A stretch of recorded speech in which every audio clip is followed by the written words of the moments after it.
There's a lot of advice that you'll get when you seek to learn how to improve your business and financial well-being. And I mean a lot. One piece of advice that you'll hear popping up over and over again is that you need to read. You need to read a ton. In this video, we're going to explore whether that is the most sound business advice or if there isn't another way.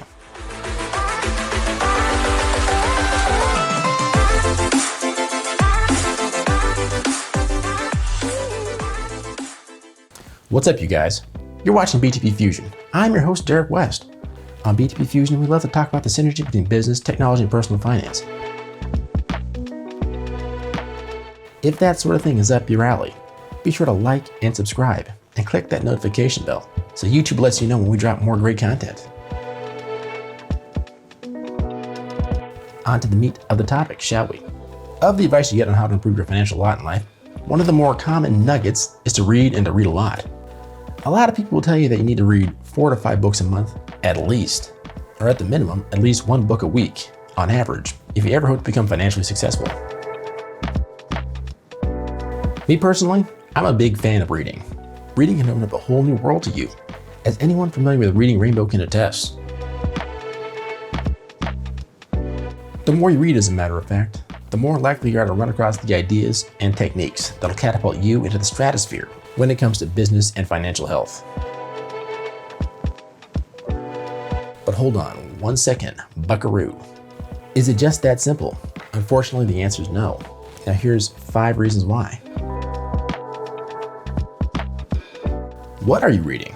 The wrong books can lead you down the wrong path. Are you in the right genre? Are you reading science fiction, technical books, romance novels? Now each of them has their own merits. Well, maybe unless you're talking about romance novels. We all can agree that they are above reproach. I mean, 50 Shades of Grey? Let's be real here, folks. Disclaimer, I have never read, nor will I ever read, a romance novel, up to and including 50 Shades of Grey. I apologize profusely for my bad taste in jokes, and for insulting everyone who enjoys reading fine reading material everywhere. Even books that are more business-oriented, such as the 4-Hour Workweek, Blue Ocean Strategy, etc. Those kinds of books are only useful if you can take the message that they present and utilize them in your chosen trade. Reading said books for entertainment purposes only will not get you anywhere. That kind of brings me to my next point. Are you reading simply for entertainment purposes? Or are you reading to take action? Let's take a look at saving money as a little bit of a parallel concept. Saving money is a key way to increase your financial health and give you leverage where you otherwise wouldn't have any. But if you save money only to spend it on, let's say, vacations or expensive cars or needlessly expensive real estate, while you're doing a good thing by not using debt to buy those things, you're not really taking full advantage of the power of saving. Saving truly becomes powerful when combined with investing. That's another video in and of itself, but it helps to illustrate a good point. Reading is a good thing in and of itself, but its true use comes in learning new techniques and opening up your mind to the world that can be. But it truly becomes powerful when you combine it with targeted action. Go ahead and read the 4-Hour Workweek, but apply the lessons in there to help you look for opportunities to work smarter, not harder, and to earn more money providing value than by trading your time for a paycheck. Go ahead and read Blue Ocean Strategy, but apply the business lessons therein about finding new business opportunities instead of competing over old proven markets and businesses. The third point, after a while, if you read on the same subject, a lot of books start to sound more and more the same. How many times can you read Save to Invest before the concept sinks in? If you need to keep reading that over and over again, you may have a separate issue. How about living within your means? You don't need to keep reading that again and again. You need to take action on actually living within your means. There's a ton of great advice in books.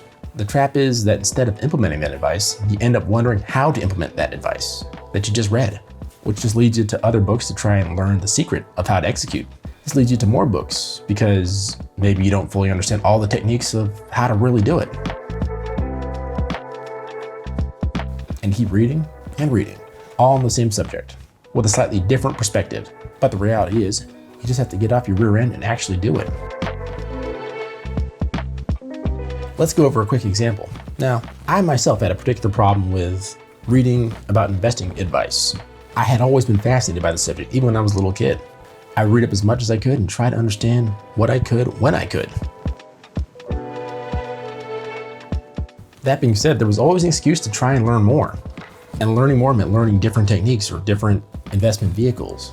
I would keep doing this over and over and over again, until eventually I realized I'm just reading about investing. I'm not actually investing my money. It wasn't until I was in my late 20s that I really started on the path to actually investing. And within a short time of, actually executing on investment strategies and investment advice, failing here, failing there, but learning from those failures, I managed to put together hundreds of thousands of dollars into various investment accounts. What that taught me was that it wasn't necessarily what I learned about investing that actually got me the true money, but actually trying to invest and even failing in some instances. That's what truly gave me the experience that I needed to really grow my money. And the same can be said for you. One of the things that points out, reading a lot on different topics, particularly in business, the advice can begin to conflict a little bit. And that's point number 4.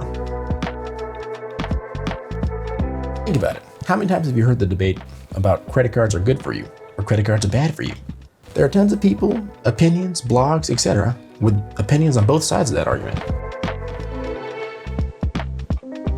How about renting versus buying? Also, tons of different people, blogs, opinions on both sides of that argument. ETFs are a bubble versus ETFs are just fine. Now, not that many people have an opinion on that, but still, there are plenty of different people on both sides of that argument. So with those 3 examples alone, you can tell there's a lot of noise on lots of topics. If you read all those opinions and you keep reading them, and you look for more angles on the same story, then you're kind of suffering from the next item, right? Item number 5. Analysis paralysis. And this is a common pitfall for a lot of people. Getting a good understanding of something is essential for using it to make the next steps in whatever you're trying to do. However, there's a point where the rubber must meet the road, as it were. In the end, you're probably better off reading less on a topic, taking action, failing, learning from that experience, than you would studying the issue endlessly, poring over more and more volumes of text on the subject, and never really taking action on the issue. Who was it that said that experience is the best teacher? Whoever it was wise indeed. Reading is great, and it can and will lead you to finding solutions for your business, technical and personal financial issues. My point is that you shouldn't use it as a crutch for not taking action, or fall into the success porn trap, and read merely for entertainment value. Now, what are your thoughts? Drop a comment and tell me why I'm wrong. Do you read 4 to 5 books a month? If so, how's your business doing?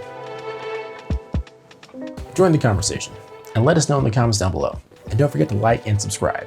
Next up, we have a video on several types of investments with better returns than index funds. So click that notification bell so you're the first to see it when it drops. And stay tuned for more videos from BTP Fusion. Take care, everybody.